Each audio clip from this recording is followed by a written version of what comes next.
Hey folks, welcome back to Failure Retirement. Today I'm here to talk about a fairly serious subject. So buckle up and pay attention. And failure is not an expert, but please just take to heart the things that I'm saying and give it some serious thought and commit yourself to some action here. I'm going to start out by saying that the last couple of weeks has delivered a fair amount of bad news to old failure. And it's come along with some wake up calls. Okay, fortunately, these are wake up calls I've been aware of for a while. Kind of already gone through it personally, but I thought I'd throw this out here for you guys.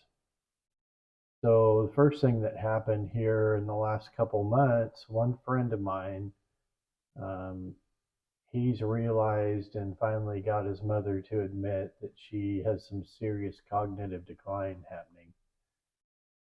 And so he's going through that, dealing with those issues, and making sure her trust is up to date and everything that goes along with that, while she's still able to, right?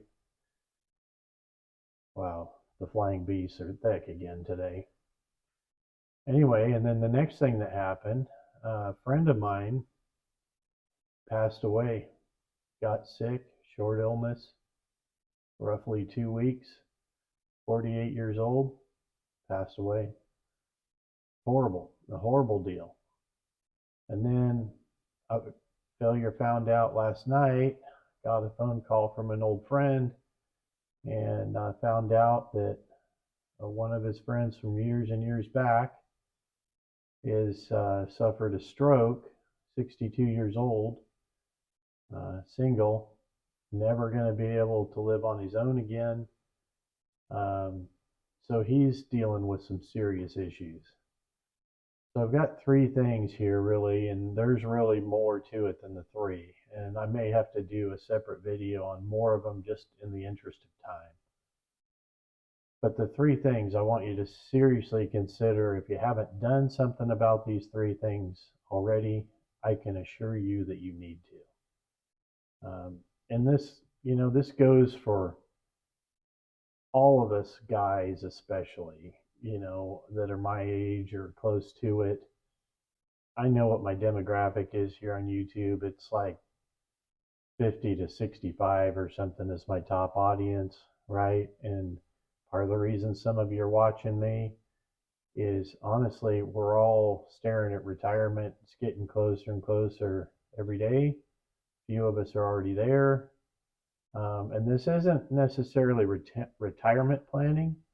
This is general life planning, okay? So the top thing, guys, if you don't have a family trust already, definitely get one while you can. We've been through that. We've had close family pass away. We've been all through that. The trust makes your life so much easier. It's unbelievable. And there is such a thing as a good trust and a bad trust. Okay. My father in law, um, he used to tell us years ago that when you got a trust, you paid by the page. And so you want to keep your pages to a minimum. And I used to tell him, and he said he had 3 pages, and that's all the guy needed.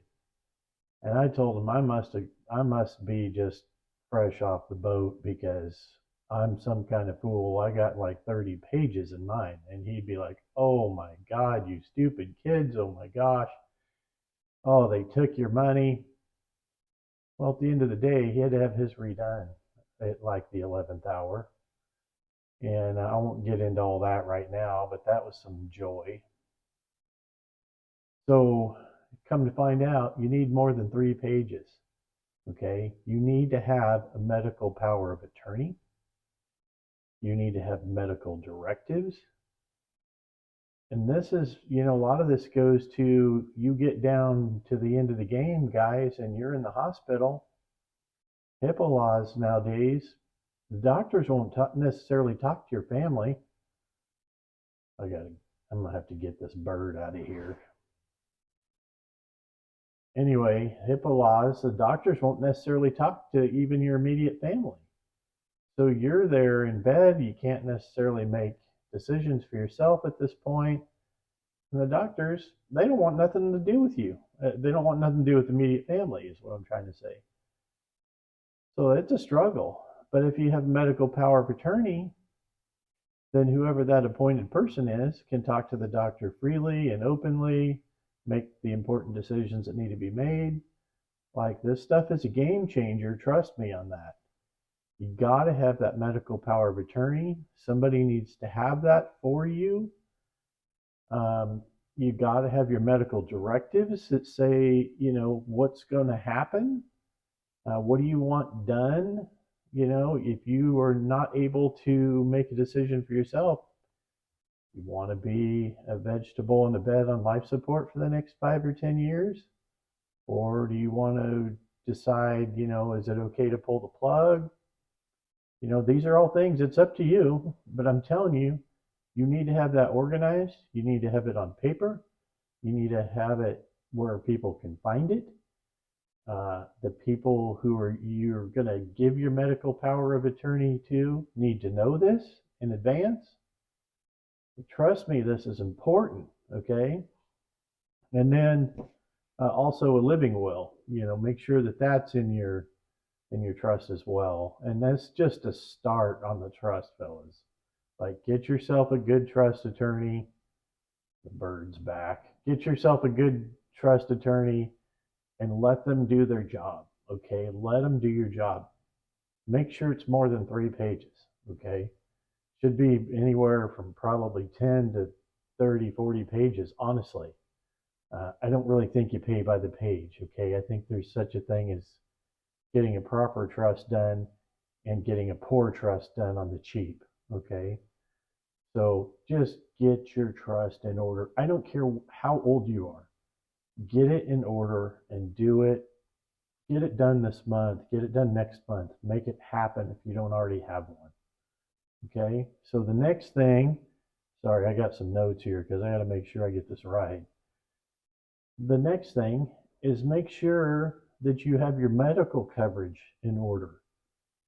Some of us, myself included, my one friend that had the stroke, I don't know, I didn't ask the details on his medical coverage, but I know the family is dealing with some of that now. Have this planned out. Make sure that you have your coverage. He was a self-employed guy like me, and in our case, Mrs. Failure got on the school board and got medical coverage through the school board. Otherwise we're paying for it out of her pocket, which thankfully we can do, but it's not a great experience, if you know what I mean. But there's a number of ways of getting your health insurance in order.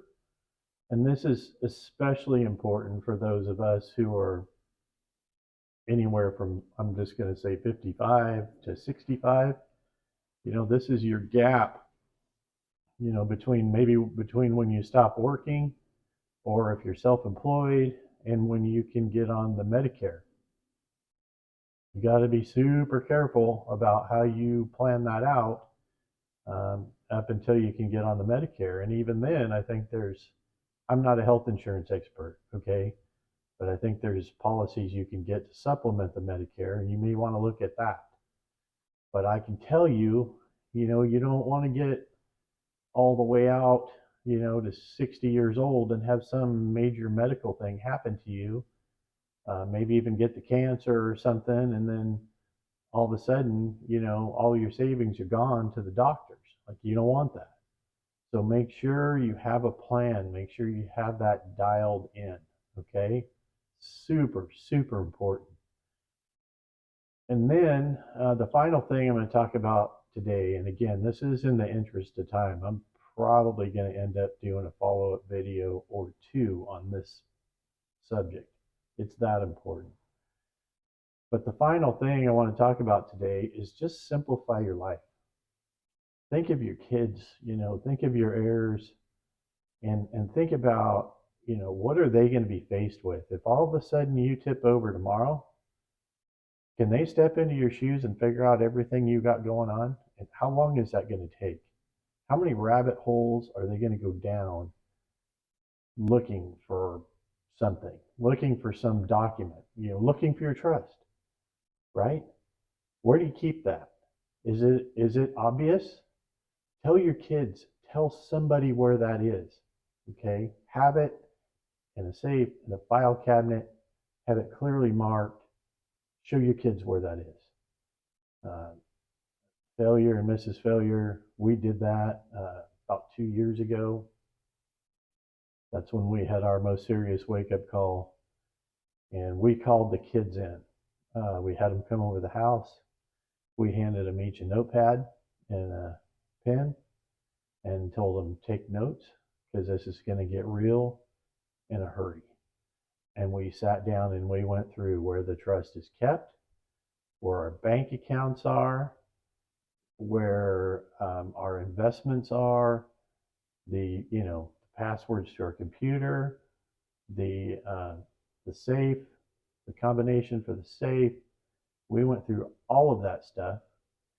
And honestly, at that time, one of the reasons we did it, Mrs. Failure and I had literally spent years covering up our tracks, basically, like hiding everything, even from our kids. Our parents went to the grave not knowing really where we derived our income from or how I was able to go for years without having a job. They had no clue, all right? No clue. And our kids, they had no clue about where any of our investments were, anything we owned. They didn't have a clue. They didn't even know really where to start looking. I've got a pretty good filing system in my office, multiple file cabinets, everything's in the drawers, everything's labeled. They obviously knew that was there, but their stuff in the file cabinets, they had no idea what to even look for, right? But we sat them down, we gave them all that information, and we told them, all about our trust, the details of it, the whole nine. So there's no surprises for anybody. They're not going to have to go spend weeks down a rabbit hole looking for some stock certificate or some other crazy thing. Like, who knows, right? It's the stuff that you maybe think is simple that could trip them up pretty easy, okay? So, and again, like, simplify your life. Make it easy on your heirs. For instance, between Mrs. Failure and I, we had 3 different IRAs with 2 different companies. Both of them big companies. I think the one is based in Chicago. The other one's on the East Coast somewhere. There's no office around here to walk in and go, hey, tell me what's going on here. So we pulled those out of those companies last spring. We put them with one local guy. We got one local financial advisor. We had never had a financial advisor before, but in the interest of keeping things simple for our kids, we took those 3 IRAs, put them with one guy, and then he's also now handling my Roth conversion. And but he's one guy. He's right here. He's 12 miles from Failure's house. Okay, the kids can look up his address. They'll find it in the file cabinet. They can call him up, make an appointment, go into his office, sit down face to face with him. So that's important. And banking, for instance. So Mr. and Mrs. Failure, probably not been the best on this, but we got a lot of irons in the fire. Even now that we're quote unquote retired, we got a lot of irons in the fire. Okay, I'm still running a couple businesses. The one nut business, that's an international deal. There's international banking involved. We were dealing with 3 different banks. We had accounts in 3 banks. And it's important. Bankers are an important member of your team, and you need a good team. And for us, bankers are very, very important. Okay? And so we did the right thing and we eliminated one bank. One bank, we decided we didn't need that bank anymore. There's no reason to have it. We'd had accounts there for 30 years or something, but we didn't need that bank. Now, unfortunately, we still have two, and that is not recommended. You should get that down to one. But in our case, and again, it has something to do with the international banking and some of the other stuff I got going on that's kind of unique. So we're probably, at least until I'm done with nuts, I'm probably going to have two banks, and that this is going to continue into the foreseeable future. I'll have at least two. But again, the point, simplify. Any time you can eliminate something like that out of your life, not only does it make it easier for you, but think about your kids. Like, our kids, like if something happens to us, they're going to go down a rabbit hole that they're going to be in for months because there's that much stuff out there, that many different things. But just in the last year, in 2023, we probably eliminated several weeks off that rabbit hole. Okay, there's now branches of that hole they don't have to go down because we just eliminated them. And we're probably going to continue to do that more whenever we get a chance. So anyway, folks, like here I've got 3 close friends with 3 things happening to them. Bam, bam, bam, all in the space of a month or so. And I'm telling you, something can happen to you at any time. And I hate it that this video is a kind of a downer, not really necessarily like my other videos, but I'm telling you, it is so important to be prepared. Take the steps, get your trust, make sure all your medical documents are in it, part of it, okay? Get your medical care figured out. If you think you need long-term care or whatever, just make sure that you have good medical care before you get on the Medicare. And even then it's still important. And then finally, just simplify your life. Just make it as simple as you can for whoever's going to fill your boots at the end of the day. Just take a minute and think about them. They already got a full life. My kids already got a full life, okay? And if they all of a sudden have to start taking care of my stuff, the easier I can make that for them, the better it's going to be for everybody. Keep that in mind. Don't put it off anymore. I know people don't like getting a trust. They think that means they're immediately going to die or whatever. The point of this whole thing is you just never know. Okay? Anyway, I appreciate you guys watching. I appreciate the comments. I try to respond to all of them. So if you have any questions, please drop a comment. I'll be happy to help you if I can. If you have more questions, I'll make another video or I'll respond in the comments. And like I said, I got a lot of videos kind of in the can and set to be published right now, but you can pretty much figure there's going to be a follow-up video or 2 on this subject because I've only scratched the surface here. All right, thank you for watching. Have a good day, and we'll see you next time on Failure at Retirement.